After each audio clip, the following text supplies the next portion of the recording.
Hello friends, ఈరోజు వీడియోలో అల్లం పచ్చడి తయారు చేద్దాము. దీనికోసం పొయ్యి మీద ఒక ప్యాన్ పెట్టి 150 గ్రాముల సన్నగా తరిగిన అల్లం, పైన తొక్క తీయలేదు, ఇలాగే కట్ చేసుకున్నాను. 4 టేబుల్ స్పూన్ల ఆయిల్,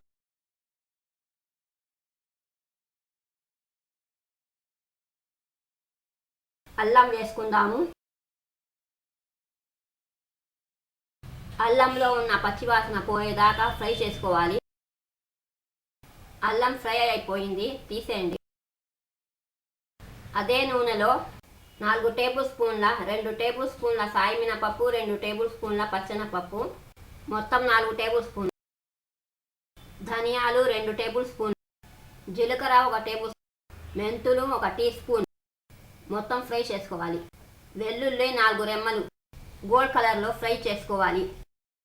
మొత్తం ఫ్రై అయిపోయాయి, తీసేయండి.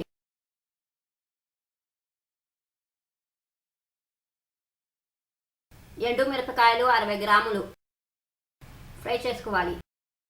ఎండుమిరపకాయలు ఫ్రై అయిపోయాయి, ఇప్పుడు తీసేయండి. స్టవ్ ఆఫ్ చేసేయండి. ఒక మిక్సీ జార్ తీసుకొని అల్లం వేసేయండి. ఫ్రై చేసుకున్న మొత్తం మెటీరియల్ వేసేయండి, ఎండుమిరపకాయలు తప్ప. గ్రైండ్ చేసుకోవాలి. చూడండి, ఇలా గ్రైండ్ చేసుకోవాలి. ఇప్పుడు దీనిలో 150 గ్రాముల బెల్లం గ్రైండ్ చేసుకోవాలి. 100 గ్రాముల చింతపండు రసం వేసుకోవాలి. గ్రైండ్ చేసుకోవాలి. రుచికి సరిపడా ఉప్పు, రెడ్ చిల్లీ కూడా గ్రైండ్ చేసుకోవాలి. గ్రైండ్ చేసుకున్న ఇంగ్రీడియంట్స్ని ఒక ప్యాన్లో వేసి 30 కప్పు వాటర్ వేసుకోవాలి. తర్వాత చూసి వేసుకోవాలి.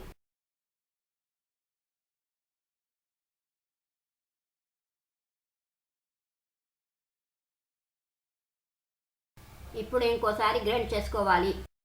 రుచికి సరిపడా ఉప్పు, గ్రైండ్ చేసుకోవాలి. అల్లం పచ్చడి గ్రైండ్ అయిపోయింది. ఇప్పుడు తాలింపు వేద్దాము. చూడండి, అల్లం పచ్చడి ఇలా ఉండాలి. తాలింపు వేద్దాము. 100 గ్రాముల ఆయిల్ని వేడి చేసుకోవాలి. సాయి మినపప్పు, పచ్చెనపప్పు 2 టీ స్పూన్లు, 2 కలిపే ఉన్నాయి. ఎండుమిర్చి 3, ఆవాలు 1 టీ స్పూన్, కరివేపాకు 2 రెమ్మలు గోల్డ్ కలర్లో ఫ్రై చేసుకోవాలి. స్టవ్ ఆఫ్ చేసేయండి. ఇప్పుడు పచ్చడిలో వేద్దాము. కలపండి. జాడీలో పెట్టుకొని ఫ్రిడ్జ్లో పెట్టి ఎప్పుడు కావాలంటే అప్పుడు తీసి వాడవచ్చు. ఇడ్లీలో, దోశలో, వడలో, బోండాలో చాలా టేస్ట్గా ఉంటుంది. ఈ వీడియో నచ్చితే లైక్ చేయండి, షేర్ చేయండి, సబ్స్క్రైబ్ చేయడం మాత్రం మర్చిపోకండి. ప్లీజ్ సబ్స్క్రైబ్ చేయండి. Thank you.